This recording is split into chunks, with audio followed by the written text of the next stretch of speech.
Genesis 37 today. And Jacob dwelt in the land wherein his father was a stranger, in the land of Canaan. These are the generations of Jacob.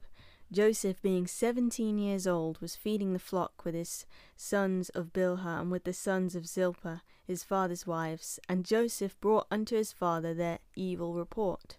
Now Israel loved Joseph more than all his children, because he was the son of his old age, and he made him a coat of many colours. And when his brethren saw that their father loved him more than all his brethren, they hated him, and could not speak peaceably unto him. And Joseph dreamed a dream, and he told it his brethren, and they hated him yet the more. And he said unto them, Hear, I pray you, this dream which I have dreamed. For behold, we were binding sheaves in the field, and lo, my sheaf arose, and also stood upright, and behold, your sheaves stood round about, and made obeisance to my sheaf. And his brethren said to him, Shalt thou indeed reign over us, or shalt thou indeed have dominion over us? And they hated him yet the more for his dreams, and for his words.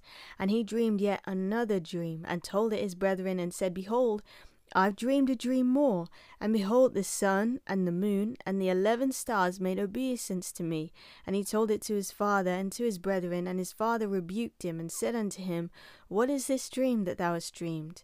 Shall I and thy mother and thy brethren indeed come to bow down ourselves to thee, to the earth? And his brethren envied him, but his father observed the saying. And his brethren went to feed their father's flock in Shechem, and Israel said unto Joseph, Do not thy brethren feed the flock in Shechem? Come, and I will send thee unto them. And he said to him, Here am I. And he said to him, Go, I pray thee, see whether it be well with thy brethren, and well with the flocks, and bring me word again. So he sent him out of the vale of Hebron, and he came to Shechem, and a certain man found him. And behold, he was wandering in the field, and the man asked him, saying, What seekest thou? And he said, I seek my brethren. Tell me, I pray thee, where they feed their flocks. And the man said, They are departed hence. For I heard them say, Let us go to Dothan. And Joseph went after his brethren, and found them in Dothan. And when they saw him afar off, even before he came near unto them, they conspired against him to slay him. And they said one to another, Behold, this dreamer cometh. Come now therefore, and let us slay him, and cast him into some pit, and we will say some evil beast hath devoured him, and we shall see what will become of his dreams. And Reuben heard it, and he delivered him out of their hands, and said, Let us not kill him. And Reuben said unto them, Shed no blood, but cast him into this pit that is in the wilderness, and lay no hand upon him, that he might rid him out of their hands, to deliver him to his father again.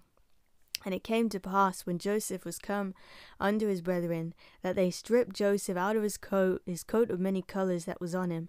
And they took him and cast him into a pit, and the pit was empty, there was no water in it.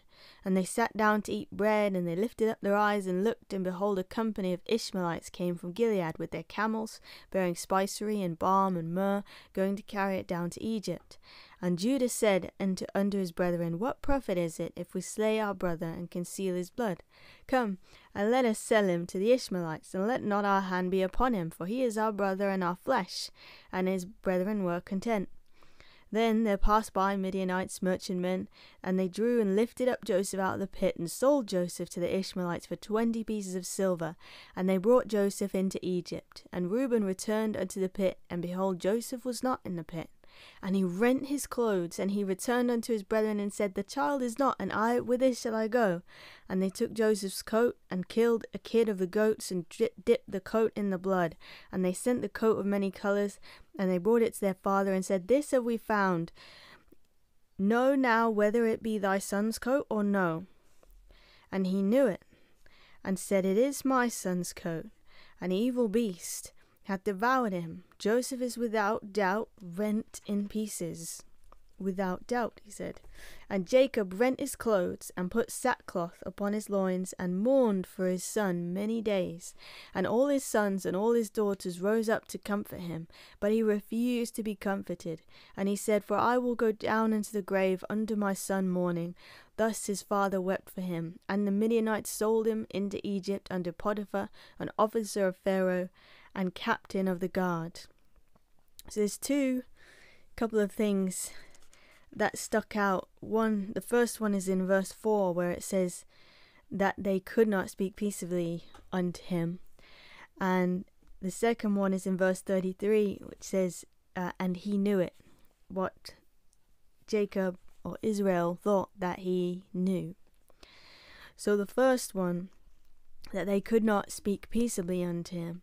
What is it that you can't do, or what can't you help, or who can't you be nice to, or who can't you forgive, or what in the past can't you move on from? The darkness wants you to have you convinced that there's no way to get control over your flesh. That is a lie. God is far more powerful. See in 1 John chapter 4 verse 4, it says, "Ye are of God, little children, and have overcome them, because greater is he that is in you than he that is in the world." Verse 7 and 8 says, "Beloved, let us love one another, for love is of God, and everyone that loveth is born of God and knoweth God. He that loveth not knoweth not God, for God is love." So first, you have to go to God for him to take control of your entire being, of every fiber of your being. Remember, the devil's only looking for a crack in the door. So get into God's presence, lock yourself there, and lock everything else out.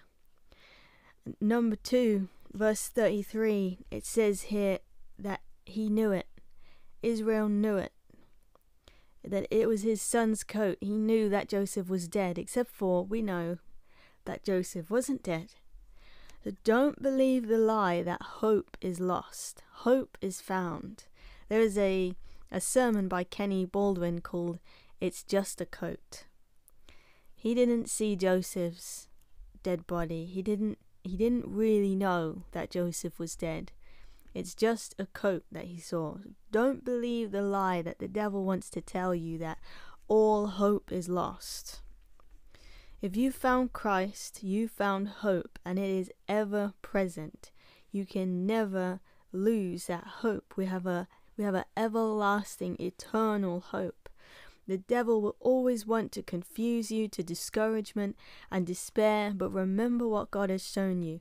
Constantly recite truths to yourselves. Here's one to take with you today. Psalm 106 says, "He is good, for his mercy endureth forever." Bathe your mind in God's word. He will help you through it. So 2 lies not to believe: that sin cannot be conquered. Number 2, that hope is lost. Instead, believe and know this, that Christ has conquered, is conquering, and will conquer sin ultimately. And 2, that Christ is our hope.